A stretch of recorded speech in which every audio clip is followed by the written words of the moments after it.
সে আবু তালেব একদিন বলে ফেললেন, এই মুহাম্মদ আমার ভাতিজা, আজকে তুমি আল্লাহর পয়গম্বর হয়েছো, আমি তোমার ব্যাপারে একটা কথা বলবো। কি কথা চাচা আপনি বলেন। তুমি যখন জন্ম নাও, জন্মের একদিন পর চাঁদ আকাশের নিচে তোমার মা তোমাকে শুয়ে রেখেছে, খোলা আকাশের নিচে, কিন্তু লক্ষ্য করে দেখলাম তোমার মার মুখে হাসি নাই, তোমার মার চোখে পানি টলমল করে কান্দে।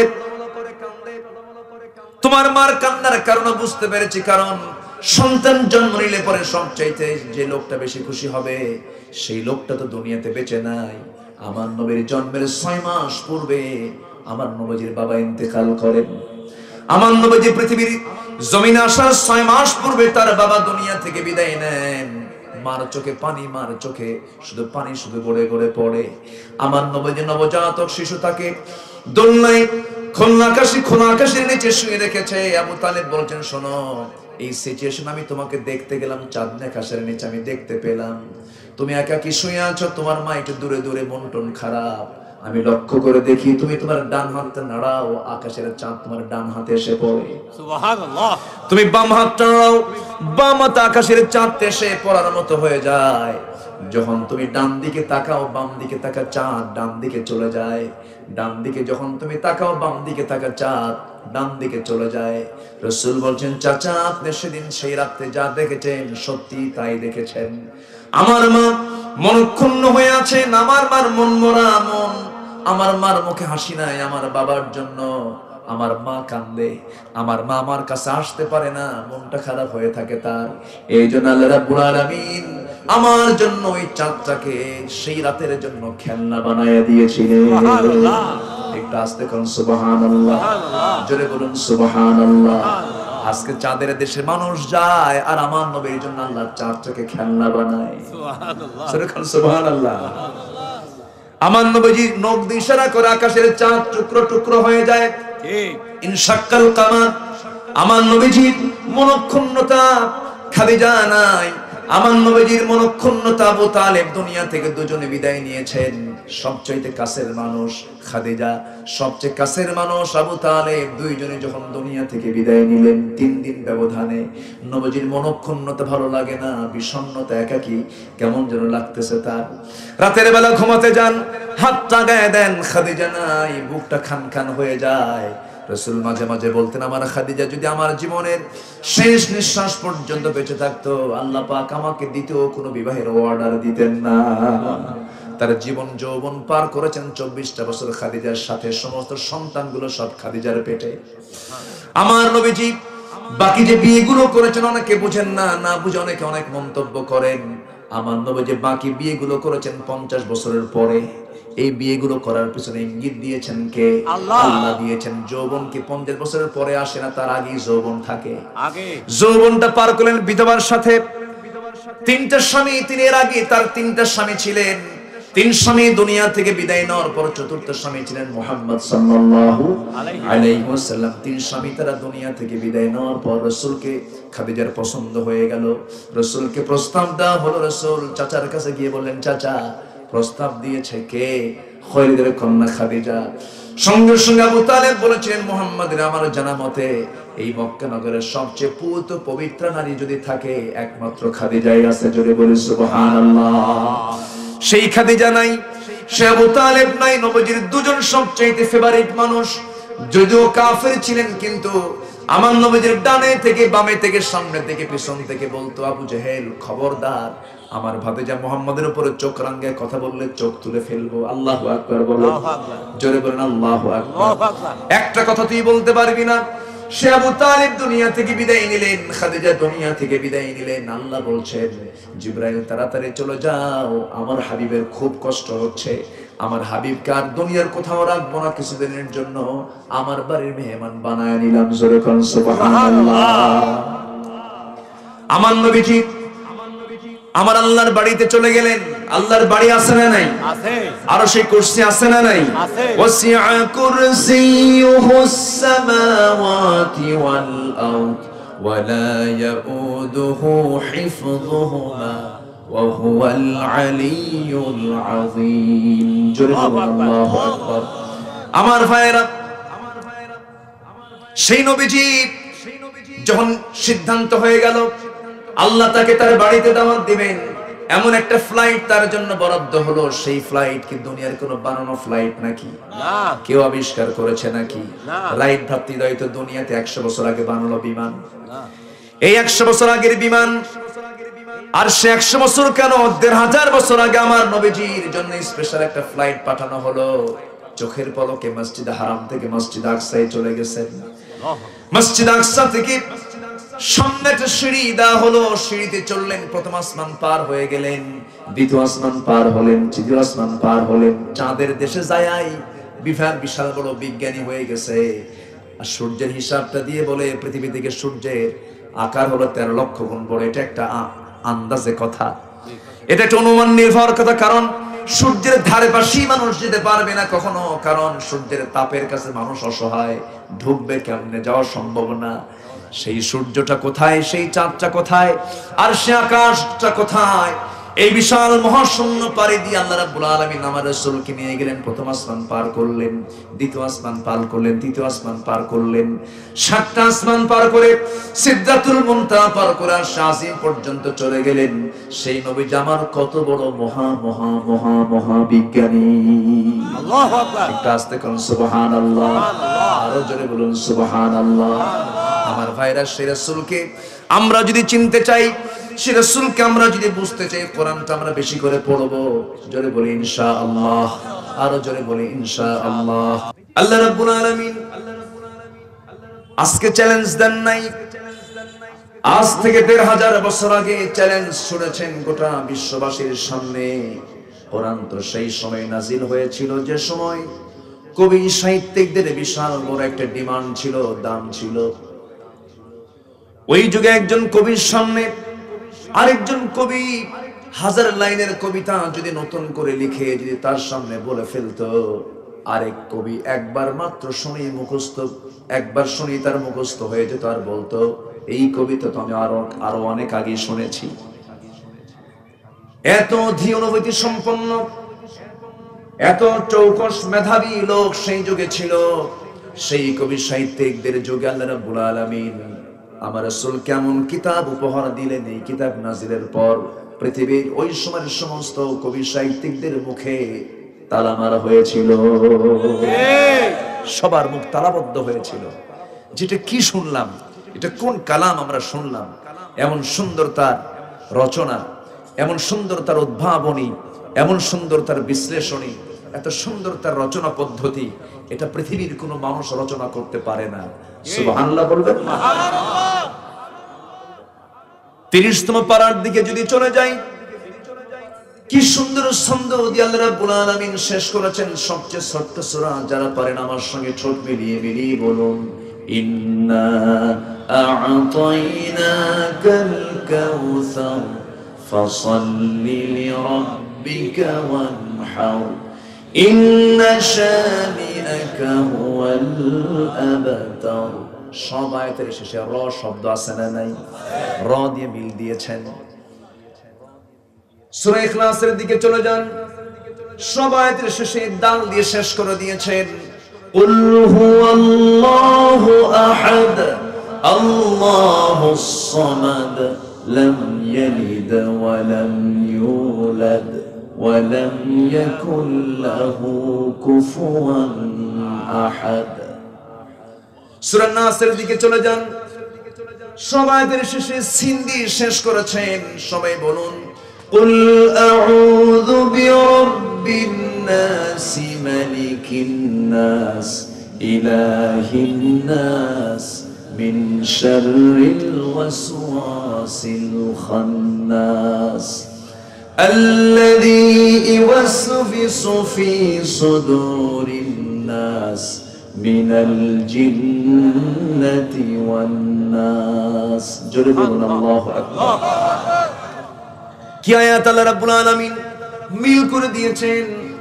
আল্লাহ রাব্বুল আলামিন এইরকম কোরআন পারার যে সূরা সব মক্কায় যখন নাজিল হলো, বড় বড় কবিরা আশ্চর্য হয়ে যায়, কি মুহাম্মদ এগুলো বলে? পৃথিবীর কোনো লেখক তো এগুলো বলতে পারে না, পৃথিবীর কোনো সাহিত্যিক তো এগুলো বলতে পারে না। কারণ এত সুন্দর তার বাচন ভঙ্গি, এত সুন্দর তার উপস্থাপনা, পৃথিবীর সব কিতাবের লেখা এক রকম, এই কিতাবের লেখাটা ভিন্ন রকম। জোরে বলি সুবহানাল্লাহ। وَإِن كُنتُمْ فِي رَيْبٍ مِّمَّا نَزَّلْنَا عَلَى عَبْدِنَا فَأْتُوا بِسُورَةٍ مِّن مِّثْلِهِ وَادْعُوا شُهَدَاءَكُم مِّن دُونِ اللَّهِ। তারপরে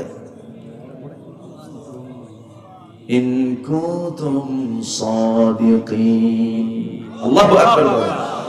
আমি একটু চেক করে নিচ্ছি যে সবাই আমরা কেমন কোরআনের সঙ্গে পরিচিত আছি। আলহামদুলিল্লাহ।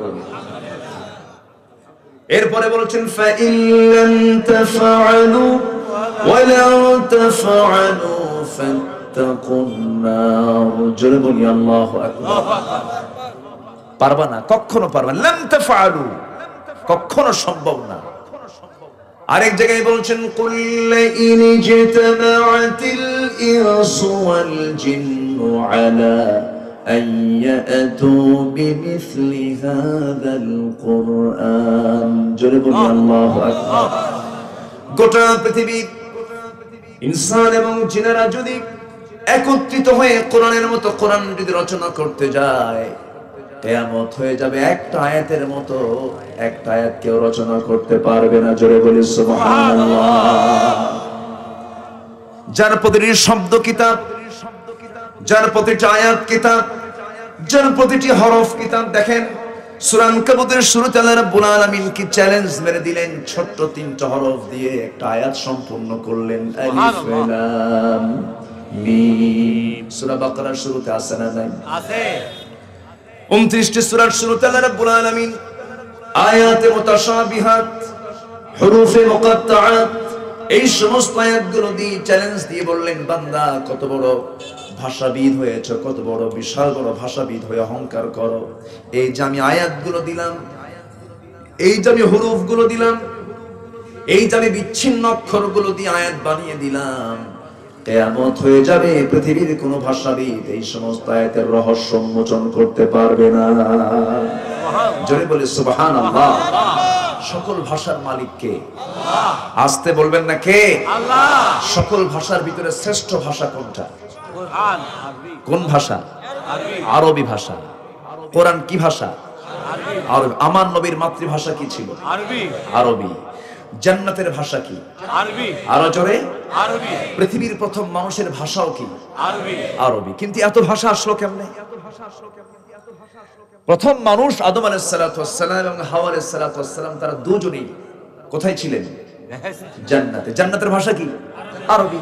তো এই দুজন আসার পর পৃথিবীতে এসে তারা তো আরবিতেই কথা চালু করলেন, কিন্তু এত ভাষা হলো কেমনে? আবার এত ভাষা হলো বা কেন? এর মধ্যে অবশ্যই কিছু কথা আছে না নাই? আছে। শুনবেন কথাগুলো? জি জি। তবে হ্যাঁ, প্রথমেই বলে নিচ্ছি, আমার দেশেও ওই ভারতে যেরকম রিড করেছে কোরআনের বিরুদ্ধে, আয়াতের বিরুদ্ধে, এই দেশেও কিছু এরকম আওলাদ কিন্তু আছে। আসতে বলবেন না, আছে না নাই? এরাও আছে কিছু আমার দেশে। এরা বলে কোরআন নাকি মুহাম্মদ রচিত, নাউজুবিল্লাহ। এই কালাম নাকি রাসূল রচনা করেছেন, নাউজুবিল্লাহ। এই জাতীয় কথা বললে কি ঈমান থাকবে? না। শুধু সুযোগ আসুক, শুধু সুযোগের অপেক্ষায় আছে জাতি। শুধু প্রশাসন ছাড়া যদি তারা রাস্তায় নামতো, জনগণ কাবাবার সালাত বানায়া ছাড়তো, দিন আসবে সামনে। আসবে না? ইনশাআল্লাহ। আসবে না? ইনশাআল্লাহ। এক মাকে শীত যায় না, দিন আসে। ভাববেন না যারা জুলুম করছেন, কোরআন আল্লাহর কিতাব, কোরআনকে যারা বান্দার কিতাব বলে প্রমাণ করার চেষ্টা করছেন, কোরআনকে নিয়ে যারা রিট এরকম ষড়যন্ত্র করছেন, ভাববেন না ভারত সরকার, আপনি ভাববেন না যে আপনি চিরকাল ক্ষমতায় থাকবেন। আপনার শাসনকাল হলো মাত্র 62 বছর। ভারত শাসন করেছে মুসলমান 1000 বছর ধরে, ঠিক কি না? আমরা আমাদের হিন্দু ভাইদেরকে আদরে রাখি, ইসলাম এটা বলে। আমি আলোচনায় ওঠার আগে দুজন হিন্দু ভাই আমার সঙ্গে দেখা করতে এসেছিলেন। তারা বলেন, হুজুর আপনার আলোচনা আমার প্রচন্ড ভক্ত, আপনার আলোচনাগুলো শুনি। সম্মানিত ভাইয়েরা, আমার দেশের মন্দির আমরা পাহারা দেই।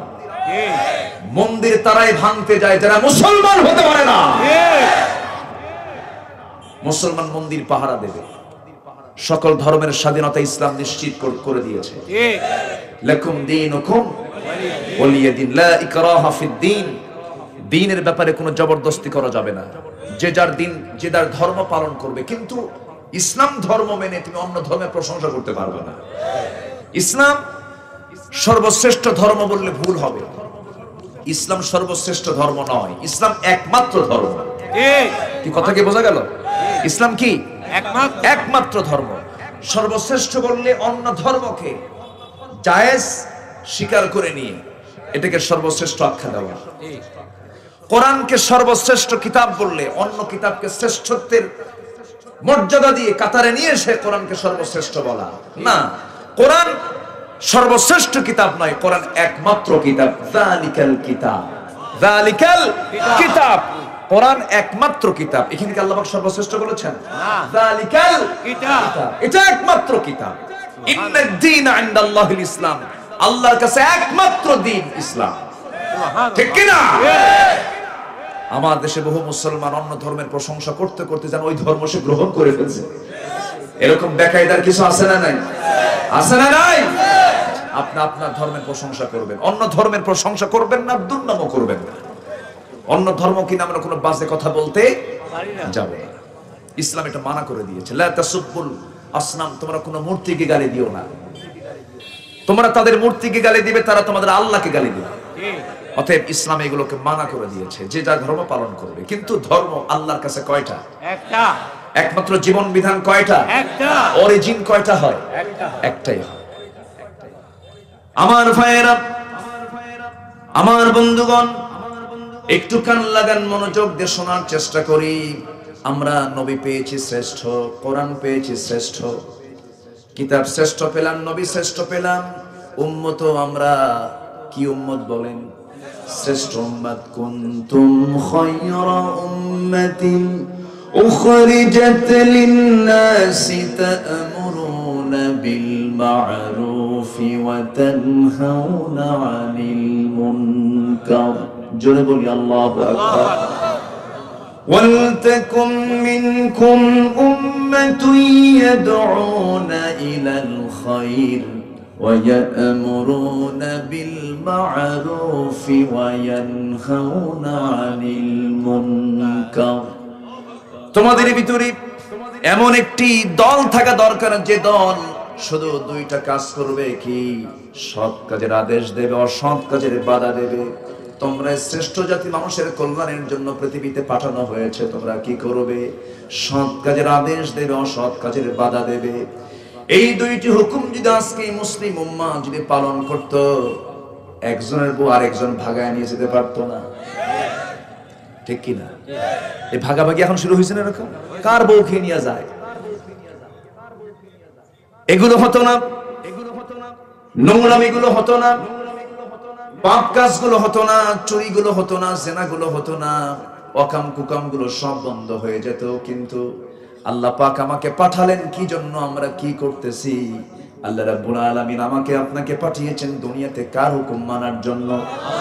কার বিধান মানার জন্য? আল্লাহর বিধান মানার জন্য। আমাদের কাছে দুটি বিষয় স্পষ্ট, একটা হলো কোরআন আর একটা হলো সুন্নাহ। কোরআনকে আমরা ধরবো, আমার নবীর সুন্নাতকে আমরা ধরবো। এই দুইটাকে আঁকড়ে ধরবো, পৃথিবীর সমস্ত নেতৃত্ব আমাদের হাতে চলে আসবে। এখন নেতৃত্ব কি আমাদের হাতে আছে? গোটা পৃথিবীর নেতৃত্ব দিচ্ছে কারা? মুসলমান। কারা নেতৃত্ব দিচ্ছে বলেন? অমুসলিম, তাই না? মুসলিম না অমুসলিম? অমুসলিম। যারা নন মুসলিম তারা নেতৃত্ব দিচ্ছে। অথচ গোটা পৃথিবীতে নেতৃত্ব দেওয়ার জন্য শ্রেষ্ঠ জাতি কারা ছিল? মুসলমান। কিন্তু সেই শ্রেষ্ঠ জাতি মুসলমান আজকে শাসক না শাসিত? শাসিত। বলেন শাসক না শাসিত? শাসিত। মুসলমানকে শাসকের জাত না শাসিতের জাত? শাসকের জাত। আগুন কি কমবে নাকি? আগুন কমবে না বাড়বে? বিসমিল্লাহ বলছে তো। আমার দেশে বিসমিল্লাহ কয়তো মদও খায়, আছে না নাই? মদ খায় মানে কি? বিসমিল্লাহ বলে অধিবেশন শুরু হয় সংসদে, আবার মদের বিল পাস হয়। কত তো এরকমই। আমার ভাইয়েরা একটু কান লাগান, মনোযোগ দিয়ে শুনুন। এক ড্রাম ডিজেল দিছে ঢিলে, বিসমিল্লাহ বলে। বিসমিল্লাহ বলে তো কাম হবে না, আগুন তো ডিজেল দিয়ে বন্ধ হবে না। আরেকজন যাচ্ছিল ভ্যান ভর্তি লাকড়ি খড়ি নিয়া, যখন শুনছে যার কাছে যা কিছু আছে তা না মেরে বাঁচাও, ভ্যান ভর্তি লাকড়ি খড়ি দিয়েছে ঠেলে। আগুন তো কমার কথা নয়, বাড়ার কথা। কারণ আগুন নিভানোর জন্য পেট্রোল ডিজেল অকটেন তো যেমন উপযুক্ত নয়, এই যে দুনিয়ায় যে আগুন ধরেছে, অশান্তির আগুন দাউ দাউ করে জ্বলছে।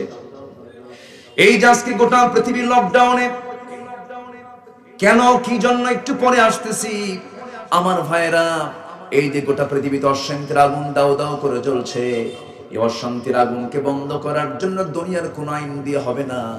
যেমন আগুন নিভানোর জন্য ডিজেল দিয়ে হবে না, পেট্রোল দিয়ে হবে না, তেমনি দুনিয়ার অশান্তিকে দূর করার জন্য দুনিয়ার কোন তন্ত্র মন্ত্র দিয়ে হবে না। সকল অশান্তি দূর করার জন্য সেই আকাশের মালিক মহান রবের কালাম কোরআনে কারীম দরকার।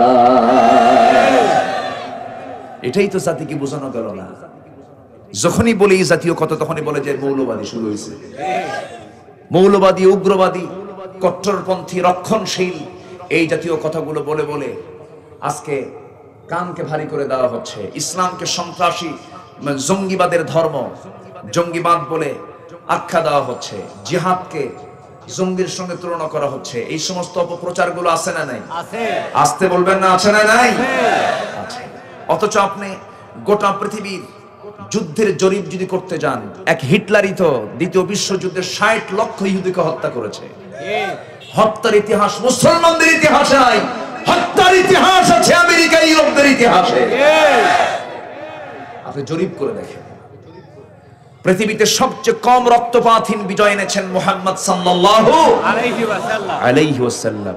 ইসলামের বিজয় এসেছে অস্ত্র দিয়ে নয়, ইসলামের বিজয় এসেছে হলো চরিত্র, মুহাব্বত আর ভালোবাসা দিয়ে। সম্মানিত ভাইরা, সম্মানিত বন্ধুগণ, গোটা পৃথিবী স্থবির হয়ে পড়েছে। উন্নত বিশ্বগুলো আজ পর্যন্ত স্বাভাবিক হতে পারেনি। আমার দেশে তো করোনা আছে বলে আমরা মনেই করি না।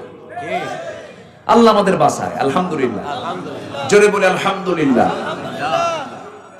আল্লাহ রাব্বুল আলামিন সেই জন্য একটি সূরার ভিতরে যত নিয়ামতের বর্ণনা দিয়েছেন, যত নিয়ামতের কথা বলেছেন, বান্দাকে বারবার প্রশ্ন করেছেন, ফাবি আইয়ি আলা'i রাব্বিকুমা তুকাযযিবান। সমস্ত নিয়ামতের বর্ণনাগুলো দিয়ে বান্দাকে আল্লাহ রাব্বুল আলামিন বারবার প্রশ্ন করেছেন, বান্দা তুই আমার নিয়ামতের কোন কোন অবদানকে অস্বীকার করবি? আল্লাহ রাব্বুল আলামিন সেই সূরা রহমানের শুরুতে আল্লাহ রাব্বুল আলামিন নিজের গুণবাচক নামটা প্রয়োগ করে বলছেন, আর রহমান আল্লামাল কুরআন খালাকাল ইনসানা আল্লামাহুল বায়ান। জোরে বলুন আল্লাহু আকবার। রহমান কে আল্লাহ, রহিম কে আল্লাহ, গফফার কে আল্লাহ, গফুর কে আল্লাহ, সত্তার কে আল্লাহ, জব্বার কে আল্লাহ। আল্লাহ সে আল্লাহ বলছেন, ও বান্দা আমি তোমাকে দয়া করি, আমি তোমাকে করুণা করে কোরআন শিক্ষা দিয়েছি। আল্লাহ রাব্বুল আলামিন নিয়ামতের বর্ণনা করতে গিয়ে প্রথমে কোরআন নিয়ে কথা বললেন। আমরা যদি কোরআন না পেতাম, পথ তো পেতাম না, হেদায়েত পেতাম না, আল্লাহকে চিনতে পারতাম না, রাসূলকে বুঝতে পারতাম না। রাসূল যখন দুনিয়া থেকে বিদায় নিয়েছেন, বিদায় নেওয়ার কয়েকদিন পর মদিনায় এসে কয়েকজন অন্য ধর্মের মানুষ এসে রাসূল সম্পর্কে জিজ্ঞাসা করতে লাগলো। হযরত বেলালের কাছে গেল। বেলাল রাদিয়াল্লাহু আনহু বললেন, না আমি রাসূল সম্পর্কে কি মন্তব্য করব, কতগুলো বর্ণনা করব, আমি কিছুই বলতে পারবো না। যখন বলা হলো রাসূল কেমন ছিলেন, আমি অল্প সময় অল্প কিছু বাক্য দিয়ে নবীর প্রশংসা করে আমি শেষ করতে পারবো না। হযরতে আলীর কাছে যাওয়া হলো। হযরত আলী বললেন, ও প্রশ্নকারী, আকাশের যে চাঁদ, আকাশের যে নক্ষত্রগুলো দেখতেছো, এই নক্ষত্র গুণে কি তুমি কখনো শেষ করতে পারবে নাকি? না, পারবো না। আকাশের নক্ষত্র গুণে বান্দার যেমন শেষ করা সম্ভব নয়, আমার নবীর সিরাতের শুরু হবে কিন্তু শেষ হবে না। কারণ আমার নবীর চরিত্রই ছিল কোরআনের চরিত্র। জোরে করুন সুবহানাল্লাহ। তাহলে কোরআনকে পড়লে পরে কার চরিত্র খুঁজে পাওয়া যাবে? কার চরিত্র? রাসূলের। নবীর চরিত্র আমরা পাবো কোন কিতাবে?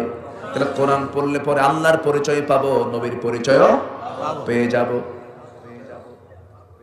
এই কিতাব পড়লে পরে নবীর পরিচয়টাও পেয়ে যাব, বরঞ্চ আরো স্পষ্ট করে কথা বললে আরো স্পষ্ট হয়ে যাবে। সেটা হলো, যদি কেউ রাসূলকে দেখতে চায়, কোরআন নামক আয়নায় যেন চোখ রাখে, রাসূলকে এই কিতাবের মধ্যে দেখা যায়। জোরে বলি সুবহানাল্লাহ। আমি যে সূরা থেকে কথা শুরু করতে চেয়েছি, শুরু হয়ে গেছে অলরেডি। প্রথম আয়াতের আংশিক কিছু কথা আমি বলেছি, আলিফ লাম মিম। এই আয়াতের অর্থ পৃথিবীর কেউ জানে না। এই আয়াতের অর্থ জানেন কে? আল্লাহ। তাহলে এই একটা চ্যালেঞ্জ কে দিয়েছেন? আল্লাহ। এই চ্যালেঞ্জ খণ্ডন পৃথিবীর কেউ করতে পেরেছে? কোরআন নাজিল হয়েছে কোন ভাষায়? আমরা কোন ভাষা? আমরা কোন ভাষা? বাংলা। নাজিল হলো কোন ভাষায়? আরবিতে। তাহলে আরবি কেন হলো? বাংলা যদি হতে সুবিধা হতো না? হ্যাঁ, জি। একজন কইছে জি। এখন বলেন, কোরআন যদি বাংলায় নাজিল হতো আমাদের তো সুবিধা হতো, এরকমই তো হওয়ার কথা, কিন্তু না। কোরআনকে বোঝার জন্য আরবি দিয়ে যে বুঝে যে মজাটা পাওয়া যাবে, পৃথিবীর কোনো ভাষা দিয়ে এই মজা পাওয়া যাবে না। আল্লাহ এই জন্য কোরআনটাকে আরবিতে নাজিল করেছে। সুবহানাল্লাহ। যেরকম আরবিটা হলো খুব শর্টে কিছু কথা বলা। এই চিটাগাঙের ভাষা, আল্লাহ পাক ভাষাগুলোকে এত দিলেন কেন? আমার দেশের যদিও মাতৃভাষা বাংলা আমরা বলি, আসলে কি সব এলাকার ভাষা কি আসলেই বাংলা? বলেন তো, মূল বাংলা? না। কম বেশি আছে না নাই? আছে। ভাষাবিদরা বলছেন 10 মাইল পর পর ভাষা চেঞ্জ হয়ে যায়, টান কম বেশি হয়ে যায়। টেকনাফের মানুষ যে টান দেয়, চকরের মানুষকে সেই টান দেয় না। হ্যাঁ? না। আচ্ছা, চকরিয়ার মানুষ যে টান দেয়, মীরের সরাইয়ের মানুষকে সেই টান দেয় না। আবার মীরের সরাইয়ের টানের সঙ্গে কুমিল্লার টানের মিল আছে। নাই। কুমিল্লার সঙ্গে নারায়ণগঞ্জের মিল আছে। নাই। নারায়ণগঞ্জের সঙ্গে ঢাকার মিল আছে। নাই। ঢাকার সঙ্গে টাঙ্গাইলের মিল আছে। নাই। 10 মাইল পর পর ভাষার চেঞ্জ হয় কেন? কারণ আছে। অন্যতম কারণ হলো, টেকনাফের লোক যখন কক্সবাজারে এসে বসবে, তখন ও কথা বললেই টের পাবেন এটা টেকনাফের পোলা। কোথাকার পোলা? ধরা পড়ে গেছে টেকনাফ বাড়িও। এখানে এসে মাতব্বরি করতে পারবে না। আল্লাহ পাক ওয়াজআলনাকুম শুউবান ওয়া ক্বাবাইলা লিতাআরাফু, বিভিন্ন গোত্র গোত্র করে দিয়েছেন, ভাষা ভিন্ন করে দিয়েছেন। কেন? যেন তোমরা একে অপরকে সহজেই বুঝতে পারো, চিনতে পারো। আলহামদুলিল্লাহ বলেন, জোরে বলি আলহামদুলিল্লাহ। কষ্ট পাচ্ছেন নাকি আপনারা? না। যাক, বিদ্যুৎ চলে এসেছে, বলি আলহামদুলিল্লাহ। আলহামদুলিল্লাহ। বেশি জোরে বলার দরকার না, আবার যেতেও পারে নাকি? একটু আস্তে আস্তে বলি আমরা। সম্মানিত ভাইয়েরা, তাহলে কোরআন আল্লাহ পাক নাজিল করেছেন আরবিতে কেন? আল্লাহ রাব্বুল আলামিন বলেন, ইন্না আনজালনাহু কুরআনান আরাবিয়্যান লাআল্লাকুম তা'কিলুন। কোরআন এই জন্য আরবিতে নাজিল করেছি যেন সহজেই জ্ঞান আহরণ করতে পারে।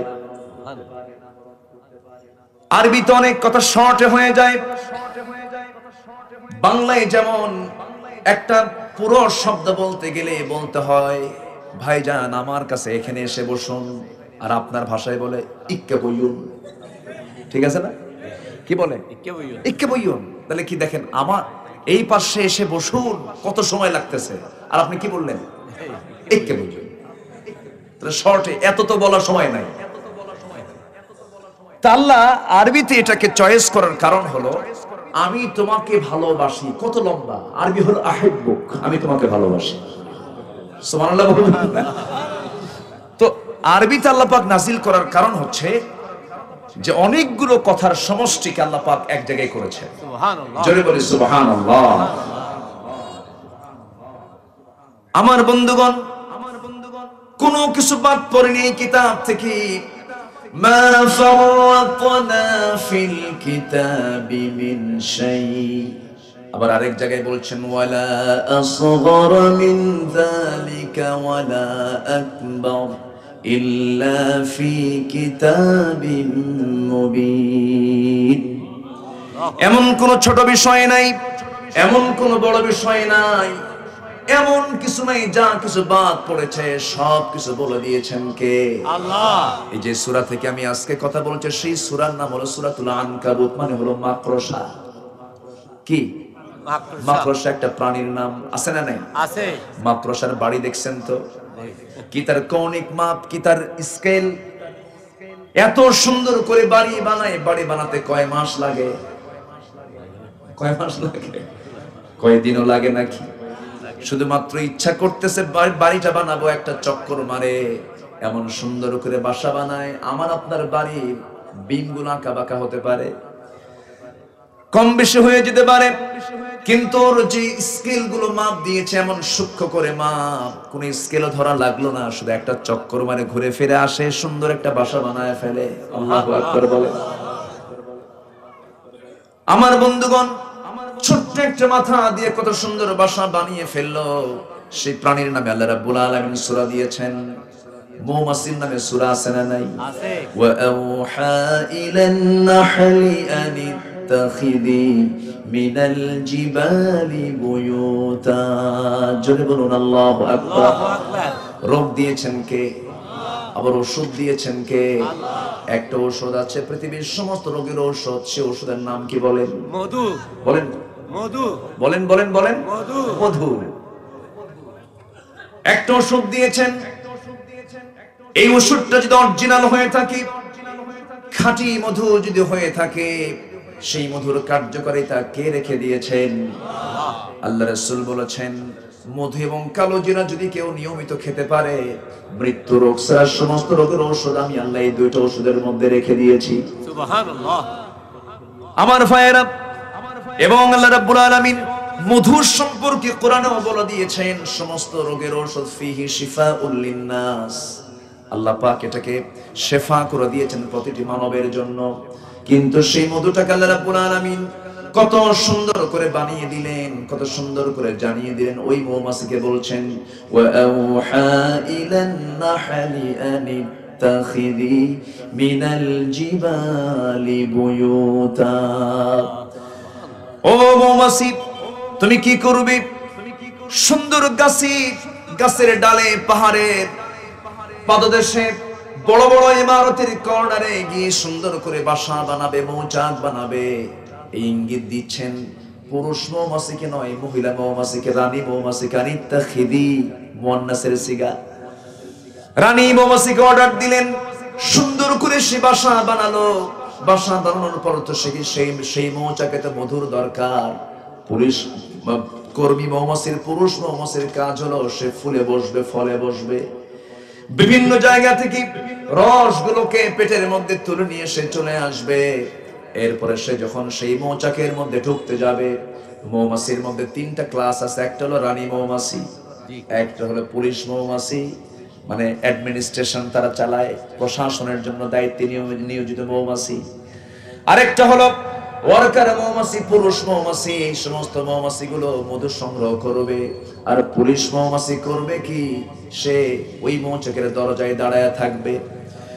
রানীর কাজ হলো মৌচাকের ভিতরে কোন জায়গায় কোন মধুগুলো রাখবে, সুন্দর করে সেটআপ দেওয়া, মধুগুলোকে ভরায় রাখে। এটা হচ্ছে রানী মৌমাছির কাজ।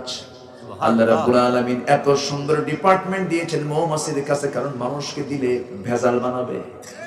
কি বানাবে? ভেজাল বানায় ফেলবে। আল্লাহ মৌমাছিকে জানিয়ে দিলেন, সেই মৌমাছি মধুগুলো সংগ্রহ করে যখন মৌচাকের মধ্যে ঢুকতে নেয়, দরজায় দাঁড়ায় আছে পুলিশ মৌমাছিগুলো। পুলিশ মৌমাছির সঙ্গে সঙ্গে দাঁড়িয়ে গিয়ে বলে, ও কর্মী মৌমাছি, মধু তো এনেছো, দেখি তোমাদেরকে একটু চেক করি, ইমিগ্রেশন ক্রস করতে হবে। কি সুন্দর করে চেক করে। যদি কোনো মৌমাছি মধু আনতে নিয়ে তাদের পায়ে যদি লেগে যায় কোনো জার্ম, যদি কোনো জীবাণু নিয়ে কোনো মৌমাছি যখন সেই মৌচাকের মধ্যে ঢুকতে নেয়, বাকি সমস্ত মধু তো নষ্ট হয়ে যাবে। যে সমস্ত মৌমাছির পায়ে জীবাণু নিয়ে যখন ঢুকতে নেয়, সেই সময় ওই পুলিশ মৌমাছির কাজ হলো সে এক কামড় মেরে কয়েকজন মিলে একসঙ্গে তাকে দুনিয়া থেকে কামড় মেরে বিদায় করে দেয় আর বলে শোন তোকে এই জন্য মারা হলো আল্লাহ ওহী দিয়েছেন কারণ এই মধুতে আল্লাহ রাব্বুল আলামিন বান্দার জন্য মৃত্যু রোগ বাদের সমস্ত রোগের ঔষধ বানায়া দিয়েছে। সুবহানাল্লাহ। একটু আস্তে বলি সুবহানাল্লাহ, জোরে বলি সুবহানাল্লাহ। আমার ভাইরা, আল্লাহ এই কিতাবের মধ্যে কি দেন নাই? এই মৌমাছিকে রিসার্চ করে মোবাইল তৈরি হয়েছে, সূরা ফিলকে রিসার্চ করে বিমান তৈরি হয়েছে, ইউনূস আলাইহিস সালাতু ওয়াস সালামের জীবনকে রিসার্চ করে সাবমেরিন তৈরি হয়েছে। আমার বন্ধুগণ, আজকে মুসলমান কোরআনকে রিসার্চ করছে। কেমন রিসার্চ?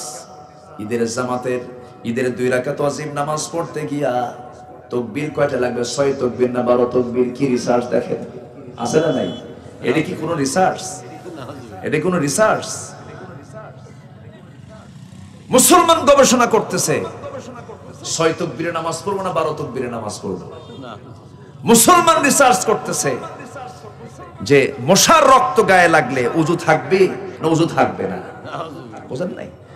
মুসলমান কোরআন দিয়ে রিসার্চ করতেছে কি? মুসলমান রিসার্চ করতেছে হলো ফরজ নামাজের পরে মোনাজাত করব কি করব না। মুসলমান রিসার্চ করতেছে হলো কোরআন দিয়ে যে রাসূল নূরের তৈরি না মাটির তৈরি। মুসলমান কোরআন দিয়ে রিসার্চ করতেছে কি? যে বেতেরের নামাজ 1 রাকাত পড়বো না 3 রাকাত পড়বো। মুসলমান কোরআন দিয়ে রিসার্চ করতেছে হলো তারাবির নামাজ 8 রাকাত না 20 রাকাত। এই যে রমজান আসতেছে না, দেখবেন 10 রমজান পর্যন্ত শুধু এই ওয়াজি হবে 8 না 20, 20 না 8। নাউযুবিল্লাহ। এগুলো দিনের কোনো মূল বিষয় নয়। দিনের মূল বিষয় হলো এই জমিন যার, আইন চলতে হবে তাই। আসতে বলবেন না, জোরে বলুন ঠিক কি না? ঈমান এনেছি আর ভাবলাম যে ঈমান এনেছি আমি জান্নাত পাবোই না। ঈমান এনেছি এতটুকু শব্দ বলি আমি তোমাকে ছেড়ে দেব না, আমি তোমাকে পরীক্ষা করব। পরীক্ষা ছাড়া তুই জান্নাত পাবি না। কার কথা? আল্লাহ। আসতে বলবেন না, কার কথা? আল্লাহর কথা। আসুন সেকেন্ড আয়াতের দিকে চলে আসি। ভাববো না যে জান্নাত আল্লাহ পাক আমাকে এমনি এমনি দিবেন। জান্নাত পেতে হলে পরীক্ষা দেওয়ার দরকার আছে না নাই? আছে। যে ইমানদারের জীবনে পরীক্ষা নাই ওর ঈমানই নাই। ঠিক। ইমানদার যে হবে তার জীবনে পরীক্ষা আসবে। ঠিক। আমার ভাইয়েরা, আল্লাহ রাব্বুল আলামিন সুন্দর করে বলছেন আলিফ লাম মিম আহাসিবান নাসু আন ইউতরাকু আন ইয়াকুলু আমান্না ওয়া হুম লা ইফতানুন ولقد فتنا الذين من قبلهم فليعلمن الله الذين صدقوا وليعلمن الكاذبين। জোরে বলুন আল্লাহু আকবার। মানুষ কি ধারণা করতেছে ঈমান এনেছি এতটুকু শব্দ বললাম আর আমি তাকে ছেড়ে দেব না? না, অবশ্যই আমি তাকে পরীক্ষা করব, যেমনটি করে পরীক্ষা করেছি আগের জনগুলোকে পরীক্ষা করেছি। আল্লাহ রাব্বুল আলামিন আরেক জায়গায় বলছেন ওয়ালানাবলুওয়ান্নাকুম বিশাইইন মিনাল খাউফি ওয়াল জু'i ওয়া নাকসিম মিনাল আমওয়ালি ওয়াল আনফুসি ওয়াস সামারাত ওয়াবাশশিরিস সাবিরিন। জোরে বলুন আল্লাহু আকবার। বান্দারা আমি তোমাকে অবশ্যই পরীক্ষা করব, পরীক্ষা না করে আমি তোমাকে জান্নাত দিতে পারবো না। কারণ ইতিপূর্বে আমার পছন্দের বান্দাগুলোকে আমি আল্লাহ পরীক্ষা করেছি, তারা পাশ করেছে। আমি পরীক্ষা করেছি ইব্রাহিমকে, কি কঠিন পরীক্ষা! আল্লাহ রাব্বুল আলামিন রাসূলকে সান্ত্বনা দিয়ে বলছেন হে রাসূল আপনি ঘাবড়াবেন না, আমি ইব্রাহিমকেও পরীক্ষা করেছি। আমি ইব্রাহিমকে অনেকগুলো পরীক্ষা করেছি, প্রত্যেকটা পরীক্ষা ইব্রাহিম আলাইহিস সালাম তিনি ফেল করেছেন না পাস করেছেন? পাস। ফাতাম্মাহুন্না ওয়া ইযিবতালা ইব্রাহিম রাব্বুহু বিকালিমাতিন ফাতাম্মাহুন। আমি ইব্রাহিম আলাইহিস সালামকে অনেক পরীক্ষা করেছি, প্রত্যেকটা পরীক্ষায় তিনি পাস করেছেন, ফেল করেন নাই। তার জীবনের সবচেয়ে বড় পরীক্ষা হলো তাকে নিক্ষেপ করা হয়েছিল কোথায়? কোথায়? আগুনে। আগুন দিয়ে তার জীবন শেষ করতে চেয়েছিল। আল্লাহর নবীদের জিন্দেগিতে যদি এমন আইন পাশ হয়ে যায়, আগুনে নিক্ষেপ করার মতো একটি কঠিন একটা আইন পাশ হয়েছিল, নমরুদ পাশ করেছিল, তাকে আগুনে পুড়ে মারো। ইব্রাহিম আলাইহিস সালামকে আপোষ করতে বলা হয়েছিল, তিনি বললেন পৃথিবীর কারো কাছে আত্মসমর্পণ করব না, আমি আত্মসমর্পণ করব কার কাছে? আল্লাহ। ইন্নী ওয়াজ্জাহতু ওয়াজহিয়া লিল্লাযী ফাতারাস সামাওয়াতি ওয়াল আরদ হানিফান ওয়া মা আনা মিনাল মুশরিকিন। জোরে বলুন আল্লাহু আকবার। আল্লাহ রাব্বুল আলামিন ইব্রাহিম আলাইহিস সালামকে সেই বিশাল পরীক্ষা থেকে নাজাত দিয়ে দিলেন। সেই আগুনটা তার জন্য জান্নাতের টুকরা হয়ে গেল। সুবহানাল্লাহ। সে আল্লাহ আছেন না নাই? আছে। আসতে বলবেন না আছেন না নাই? আমার বন্ধুগণ, ইব্রাহিম আলাইহিস সালাম ইচ্ছা করলে পরে তিনি আপোষ করতে পারতেন। কি জীবনে পরীক্ষা তার! যখন তাকে আগুনে ফেলবে, আগুনে ফেলতে পারে না কেউ। নমরুদ বলে দিল চতুর্দিকে জেনার কাজ শুরু করে দিই, জেনার কাজ শুরু করে দিল। চোরকিতি চড়ায় আর তাকে যখন নিক্ষেপ করতে পারে না, এমন সময় ইব্রাহিম আলাইহিস সালামের বাপকে বলা হলো তুমি ওই চোরকিটা ধরো। তার নিজের বাবা পর্যন্ত সেই চোরকিতে ধরে তাকে নিক্ষেপ করতে নিচ্ছে। ইব্রাহিম আলাইহিস সালাম আল্লাহর দিকে তাকায় তাকায় বলছেন, আল্লাহ, এই পৃথিবীতে কোন সন্তান যদি অন্তত বিপদে পড়ে যায়, পৃথিবীর সব মানুষ তার বিরুদ্ধে থাকলেও বাপটা তার পক্ষে আসে। ঠিক। আমার বাবা পর্যন্ত আমার বিরোধিতায় আমাকে আগুনে ফেলতে চায়, আল্লাহ আমাকে বাঁচাও। তিনি আল্লাহর কাছে আশ্রয় চাইলেন। আল্লাহ সুন্দর করে তার জন্য ওই আগুনটা জান্নাতের টুকরা বানায়া দিলেন। সুবহানাল্লাহ। আসফি হুজুব ইব্রাহিম কা ইমা পয়দা आग कर सकती है एक अंदज गुलिस्ता पैदा। আজও কোথাও যদি উদয় হয় ইব্রাহিমের মতো ঈমান করতে পারে অগ্নিকুণ্ডে খুবসুরত এক গুলিস্তান। আজকেও যদি সেই ঈমানটা আমরা আনতে পারি, আমার আপনার জন্য আগুন জান্নাতের টুকরা হতে বাধ্য হবে। ঠিক কি না? কিন্তু আমাদের ঈমানে ভেজাল আছে না নাই? আছে। আমাদের ঈমান এমন ভেজাল, কার সিলকে মারে আছে না নাই? আছে আছে আছে আছে।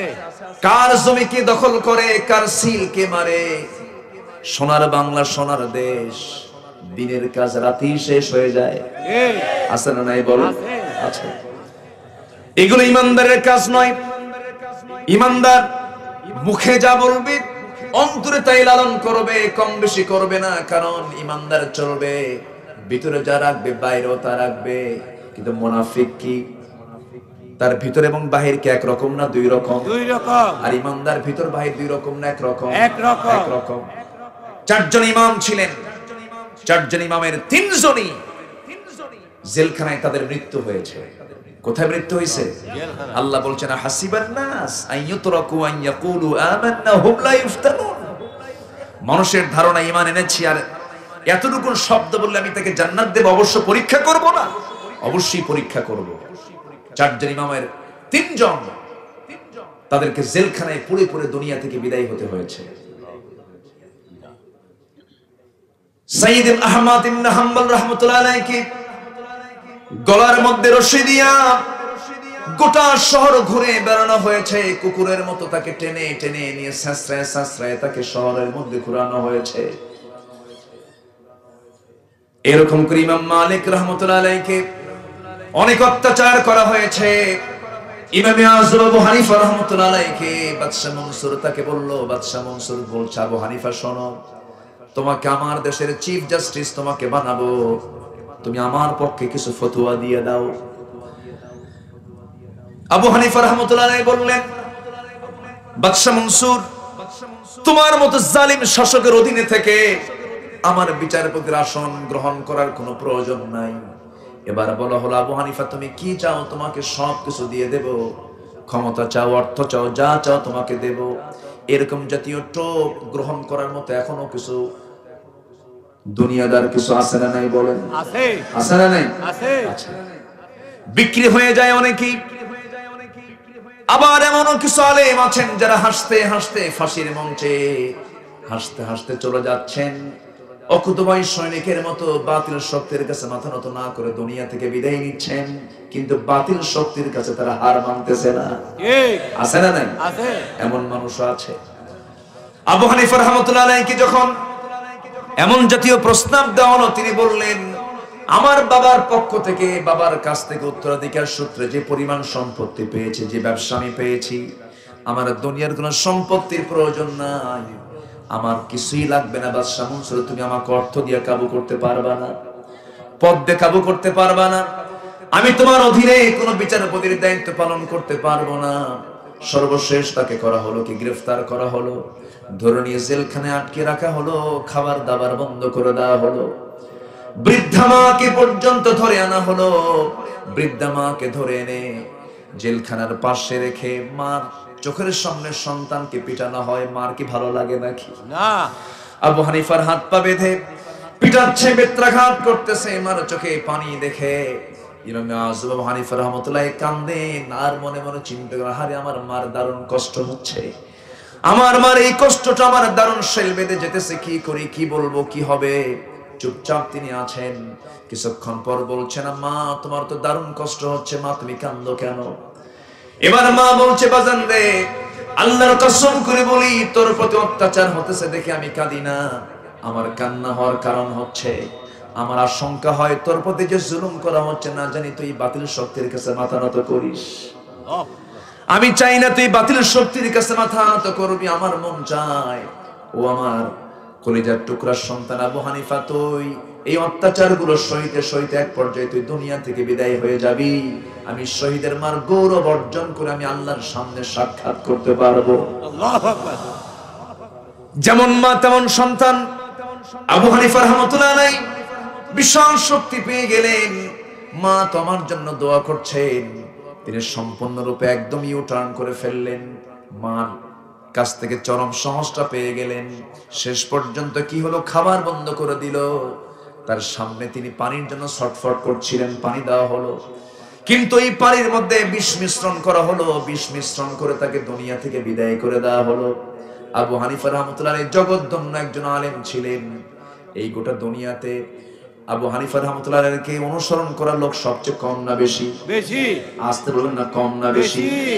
এত বড় ইমামের মৃত্যু তো বাড়িতেও হতে পারত, তিনি সেই বিচারপতির আসন তিনি অলংকৃত করতে পারতেন, বাদশা মনসুরকে তিনি মেনে নিতে পারতেন, কিন্তু জালিম শাসককে তিনি না মেনে নি, মাথা নত না করে তিনি বুঝিয়েছেন আল্লাহর পথে টিকে থাকতে গিয়ে ঈমানটা কেমন করে টিকে রাখতে হয়। বান্দা জোরে বলেন সুবহানাল্লাহ।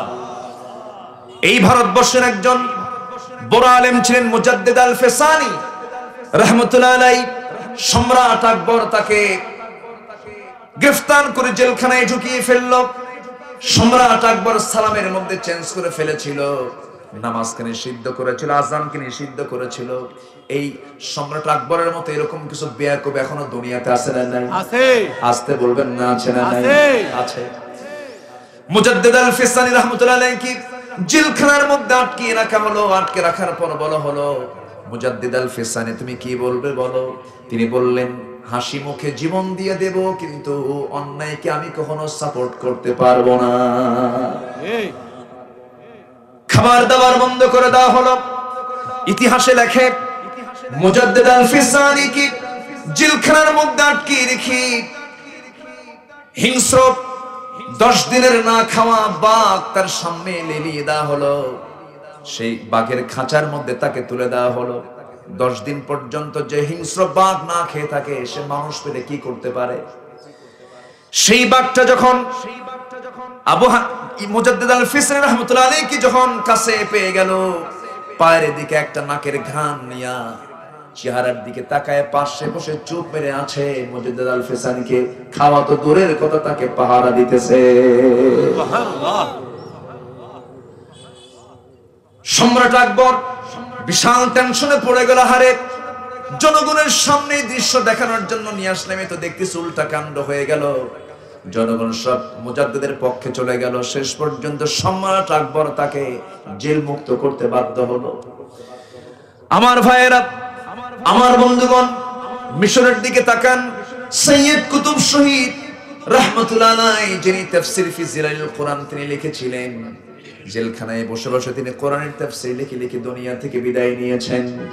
যখন তাকে ফাঁসির মঞ্চে ঝুলিয়ে মারা হবে এমন সিদ্ধান্ত যখন না হলো, সৈয়দ কুতুব শহীদের ঘরের মধ্যে কি করলো? শিকারী কুকুর লেলিয়ে দেওয়া হলো। শিকারী কুকুর যখন ঘরের মধ্যে ঢুকিয়ে দেওয়া হলো, কর্তব্যরত অফিসারকে বলা হলো, দেখতো ওই কুকুরটার সঙ্গে এই কুকুরটা কি আচরণ করে। একজন অফিসার গিয়ে দেখে সৈয়দ কুতুব শহীদ রাহমাতুল্লাহ আলাইহি সেজদায় পড়ে কান্দে, আর শিকারী কুকুরটা তার পাশে বসে বসে পাহারা দেয়। কুকুর আলেমকে চেনে, হিংস্র বাঘ আলেমদেরকে চিনে, কিন্তু মানুষ এত হিংস্র। আজকে আমি একটা প্রশ্ন করব আপনাদেরকে, আমার ভাইয়েরা। আজকে সিংহকে, বাঘকে, হিংস্র জন্তুকে দেখে মানুষ যতটুকু না ভয় পায়, তার চাইতে বেশি ভয় পায় হলো হিংস্র রূপী কিছু মানুষকে দেখে। আস্তে বলবেন না, জোরে বলেন, ঠিক কি না? আজকে মানুষ, আমরা হিংস্র হাইওয়ান, জীব জন্তুর চাই, জন্তু জানোয়ারের চাইতে আমরা হিংস্র হয়ে গেছি। কারণটা কি? মূল কারণ হলো আমার ইবাদত ভুলে গেছি কার? আনুগত্য ভুলে গেছি কার? আল্লাহ। এই জন্য আমার বন্ধুগণ, সারেন্ডার করব আমরা কার কাছে? আল্লাহর কাছে আমরা করব। পরীক্ষা যতই আসুক না কেন, সমস্ত পরীক্ষায় আমরা সামনের দিকে এগিয়ে যাব, পালানোর কোনো সুযোগ নাই। যদি আমরা পালাই তাহলে কি হবে? ইল্লা তানফিরু ইউআযিবকুম আযাবান আলীমান ওয়া ইস্তাবদিল কওমান গায়রাকুম ওয়া লা তাদুররুহু শাইআ। যদি তুমি পলায়ন করো তাহলে জেনে রাখবে তোমার বিকল্প অন্য কোন জাতিকে তোমার উপরে চাপিয়ে দেব, তুমি তার কোনো কল্যাণ, তুমি কোনো কল্যাণ পাবে না, তোমার ক্ষতি হয়ে যাবে আরো বেশি বেশি। অতএব মুসলমান পিছে যাবে না সামনে যাবে, বলেন পিছে যাবে না সামনে যাবে। সামনে আমরা এগিয়ে যাব, জোরে বলি ইনশাআল্লাহ। সবচেয়ে বড় অস্ত্র হলো আমাদের ঈমান। সবচেয়ে বড় অস্ত্র কি? ঈমান। ঈমানটাকে মজবুত রাখতে হবে। ঈমানটাকে শিরক মিশ্রিত করা যাবে না, ঈমানটাকে বেদাত দিয়ে আক্রান্ত করা যাবে না, ঈমানটাকে কুফর দিয়ে আক্রান্ত করা যাবে না। আমাদের দেহে যেমন ক্যান্সার চলে আসে, দেহের ক্যান্সার আছে না নাই? বিভিন্ন cancer, blood cancer, skin cancer, colon cancer, বিভিন্ন ক্যান্সারে মানুষ আক্রান্ত হয়। তেমনি মানুষের জীবনের সবচেয়ে বড় সম্পদ ঈমান। ঈমানেরও কিছু ক্যান্সার আছে। এই ক্যান্সার গুলো আমি আজকে একটা একটা করে একটু বলার চেষ্টা করব। শুনতে রাজি আছেন? আমরা সবাই শুনবো, জোরে বলি ইনশাআল্লাহ। যেহেতু আমরা ঈমানের পরীক্ষা নিয়ে কথা শুনছি আজকে, ঈমানের পরীক্ষা তো দেবই, কিন্তু ঈমানকে ক্যান্সার যুক্ত করা যাবে না। ঈমানের যে ক্যান্সার গুলো আছে, এর মধ্যে ঈমানের এক নাম্বার ক্যান্সার হলো কি? আল্লাহ রাব্বুল আলামিন বান্দাকে বলছেন, বান্দা শোনো, আল্লাহ রাব্বুল আলামিন বলছেন, ওয়া মান ইউশরিক বিল্লাহ ফাকাদ হারামাল্লাহু আলাইহিল জান্নাহ। যে ব্যক্তি শিরক করবে তার জন্য জান্নাতটা হারাম হয়ে যাবে। মানে হলো ঈমানের মধ্যে কি ঢুকেছে? ক্যান্সার ঢুকে গেছে। কিসের ক্যান্সার? শিরকের ক্যান্সার ঢুকে গেছে। সেই শিরক আজকের সমাজে আছে না নাই? মানুষ পূজা আছে না নাই? পীর পূজা আছে না নাই? অন্ধ আনুগত্য একটা পূজা, অন্ধ আনুগত্য একটা পূজা। অন্ধ আনুগত্য করা যাবে না। আমি একজন মানুষকে মানবো ততক্ষণ পর্যন্ত, যতক্ষণ তার মধ্যে আমার নবীর সুন্নাহ পাবো, আল্লাহর বিধানটা পাবো। সেই নেতৃত্ব মানা যাবে না যে নেতৃত্বের সঙ্গে আমার নবীর নেতৃত্বের মিল নাই। আসতে কোন কেন ভাই? আমার নবীর সঙ্গে যে নেতার মিল থাকবে না, সে কি আমার নেতা হতে পারে? না।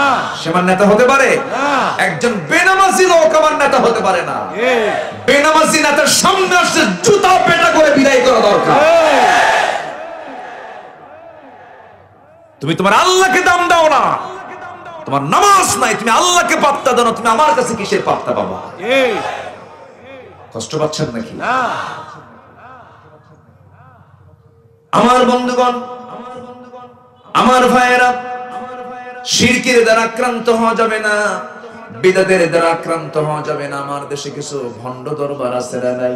আছে ভণ্ড কিছু দরবার আছে না নাই? আছে সেই ভণ্ড দরবারে কিছু লোক যাওয়ার মতো আছে না নাই? আছে চট্টগ্রামের বিশেষ কিছু অঞ্চলে এই সমস্ত দরবারগুলো বন্ধ না খোলা, খোলা বন্ধ না চালু, চালু সব চলে যায় বাবার দরবারে। আমি কি শেষ করে দেব? না এই যে দু একজন করে ওঠে, হ্যাঁ কি হাজত হাজাত, আচ্ছা খুব চাপ থাকলে ভিন্ন কথা, কিন্তু চাপ তো দুই প্রকার। আমি প্রায় বলি, একটা হলো নিম্ন চাপ আর একটা হলো ঊর্ধ্ব চাপ। ঊর্ধ্ব চাপ হলো বিড়ি খাওয়া চাপ, বিড়ি খাওয়া চাপ কিন্তু কম না। এরকম টানাটানির অভ্যাস আছে না নাই? হ্যাঁ, এগুলো টানাটানি করবো না আমরা। জোরে বলি ইনশাআল্লাহ। সকল নেশা থেকে আল্লাহ পাক আমাদেরকে হেফাজত রাখুন। আমিন কোন নেশাই ইসলাম এলাও করে না, কোন নেশার দিকে আমরা যাব না। জোরে বলি ইনশাআল্লাহ। আমি খুবই আনন্দিত, আজকের মাহফিলে প্রত্যেকটি মানুষ বসে আছেন, কোনো নড়াচড়া নেই। বলি আলহামদুলিল্লাহ।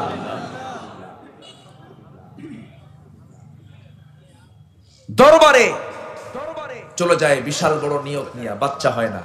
আসেন এরকম লোক আসে না নাই? আচ্ছা বাচ্চা হয় না, ওটা কি দরবারে পাওয়া যাবে? না চাইতে হবে কার কাছে? আল্লাহর কাছে আল্লাহর কাছে না চাই দরবারে চলে গেছে। গরু একখান নিয়ে, কি নিয়ে? গরু। যে গরু নিয়ে যায় সে আরেক বলদ। আপনি গরু নিবেন কেন? সেই গরুটা আপনি ওই জায়গায় না দিয়ে একটা বিধবার হাতে তুলে দেন, একটা গাফি দেন।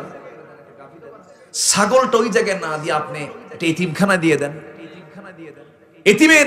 এতিমখানায় গিয়ে নিজে ছাগলটা জব করে সুন্দর করে রান্না বান্না করে এতিমের মুখে খাবার তুলে দেন, আল্লাহ আপনাকে জান্নাত দিয়ে দিবেন। জায়গা মতো না দিয়া দিচ্ছে হলো কোন দরবারে? যে দরবারে লোকটা বেঁচেই নাই, মরে গেছে। কালুসার দরবার, বদনাসার দরবার আছে না নাই বলেন তো? চলে গেছে। আবার এইদিকে আবার ওয়াজ শুরু হয়ে গেছে, কেউ ফেরে না খালি হাতে। কি আছে না নাই? আছে না নাই? আল্লাহর ধন রাসূলকে দিয়া, আল্লাহ ধন দিয়ে দেয় আরেকজনকে না? আল্লাহর ধন আরেকজনকে দেবে। তাহলে এইখানে আল্লাহর সঙ্গে মশকরা যারা করবে তাদেরকে থাপড়ানো দরকার না? থাপড়ানো দরকার না বলেন তো? আল্লাহর ধন খাজারে দিয়া, আল্লাহর ধন রাসূলকে দিয়া, আল্লাহ গেছে গায়েব হইয়া। ওহুয়া মাআকুম আইনামা কুনতুম, তুমি যেখানেই থাকো না কেন আল্লাহ সেখানেই আছেন। সুবহানাল্লাহ বলেন। আল্লাহ কি হেরে যায়? না আল্লাহ কি অস্তিত্বহীন হয়ে যায়? এই জাতীয় কুফরি কথাগুলোকে যারা বিশ্বাস করে নেয় তাদের ঈমান নাই, ঠিক কি না? সব কথা মানা যায়, আল্লাহকে নিয়ে রাসূলকে নিয়ে কোনো কথা বললে জিহ্বা টেনে ছেড়ে দরকার এদেরকে।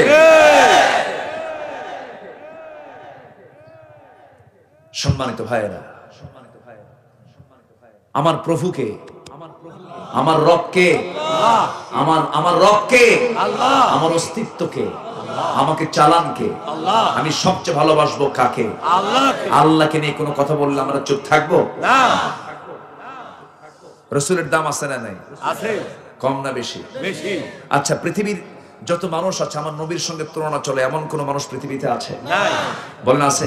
নাই এই যে তাদের দেশে যায় কিছু কিছু মানুষ, একটু মহাকাশের সফরে যায়, কত বড় বিজ্ঞানী বলি আমরা, Marconi, Faraday, James Watt, Copernicus, Einstein, Dalton, Galileo, বড় বড় মহাবিজ্ঞানী, বিশাল কাজ তারা করেছে, অবদান রেখেছে তারা।